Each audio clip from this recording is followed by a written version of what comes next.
आज अपन जो chapter start करेंगे 16.1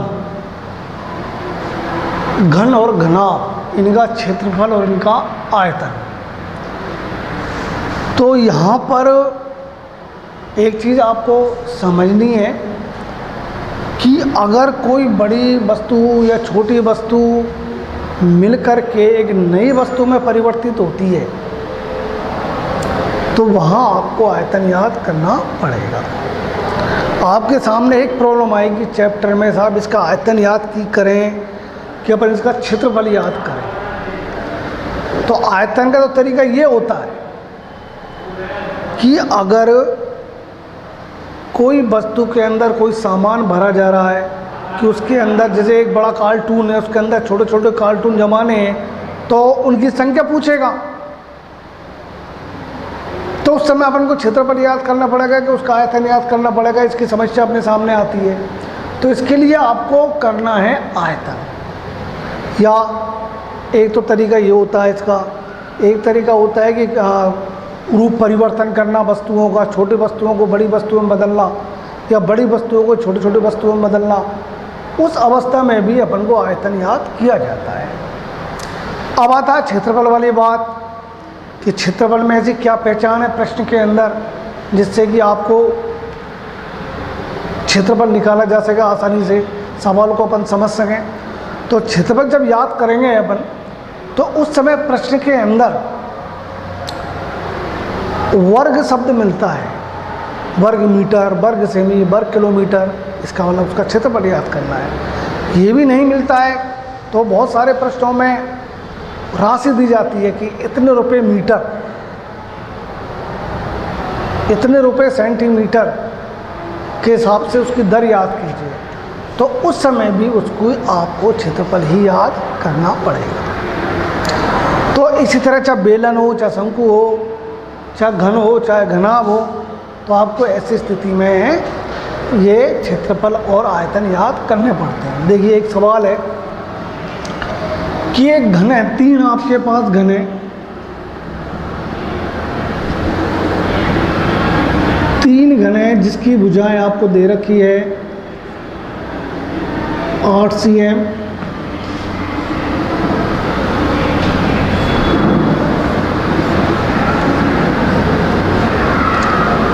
6 cm और एक छोटा घन बना देते हैं 1 cm।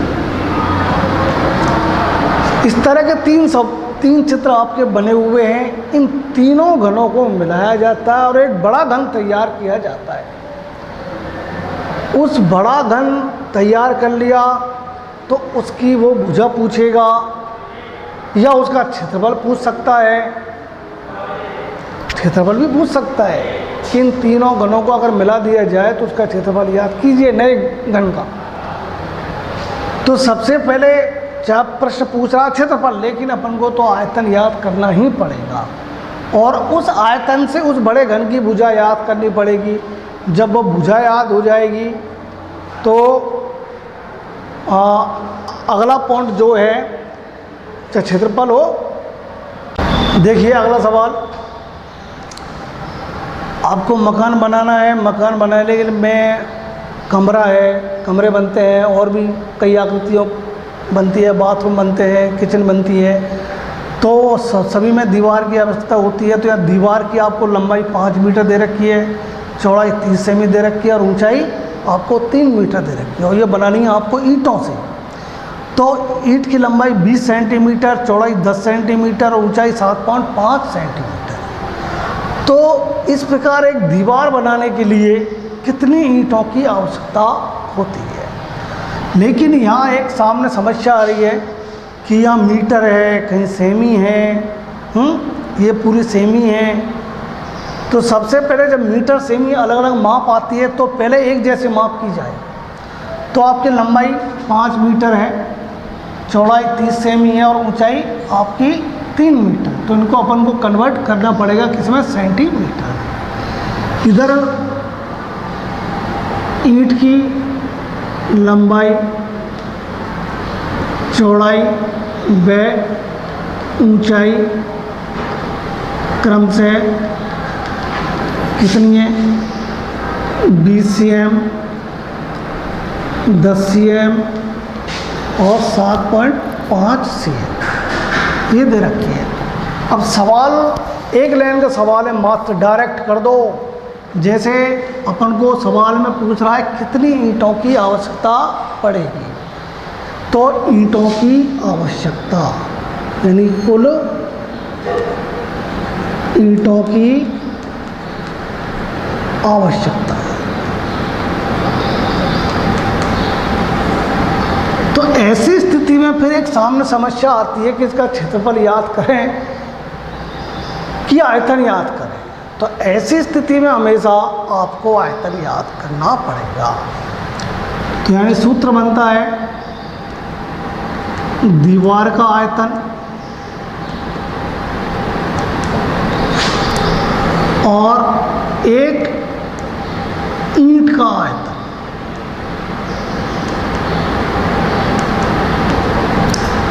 अब आपके पास बेटा देखो, दीवार के आयतन में लंबाई गुना चौड़ाई गुना ऊंचाई यानी LBH, और ईंट भी आपकी LBH के अनुसार होगी। तो लंबाई कितनी है, 5 मीटर है आपके पास लंबाई। तो इसको अपन को किस में बदलना है, सेंटीमीटर में। तो 1 मीटर में 100 सेंटीमीटर होता है, तो 5 मीटर में हो जाएंगे आपके 500 सेंटीमीटर। चौड़ाई आपकी एडवांस सेमी में दे रखी है, लेकिन ऊंचाई इसकी 3 मीटर है, तो 3 मीटर का सेंटीमीटर बनेगा 300 सेंटीमीटर।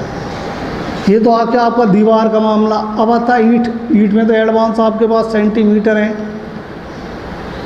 और 7.5। यहाँ पॉइंट से पहले एक अंक है। सवाल कोई सा भी हो, पॉइंट वाली समस्या आती है तो पॉइंट को पहले सॉल्व करो। तो यहाँ देखो, अगर ऊपर है तो नीचे लगानी है बिंदी और नीचे है तो ऊपर लगानी है। तो पॉइंट से पहले एक अंक है तो आप गुणा करके एक के आगे एक बिंदी लगा सकते हैं और पॉइंट को हटा सकते हैं। अब इनको काटेंगे अपन। तो देखिए बेटा, पहले 0 0 ख़त्म करो आप।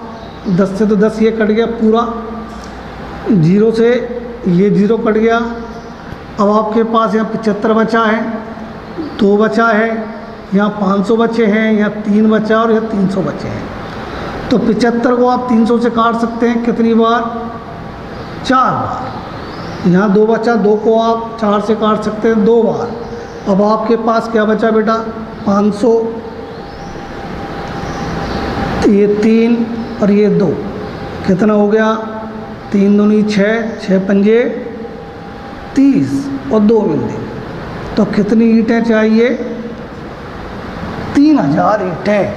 इन 3000 ईंटों से दीवार बन जाए। ठीक है।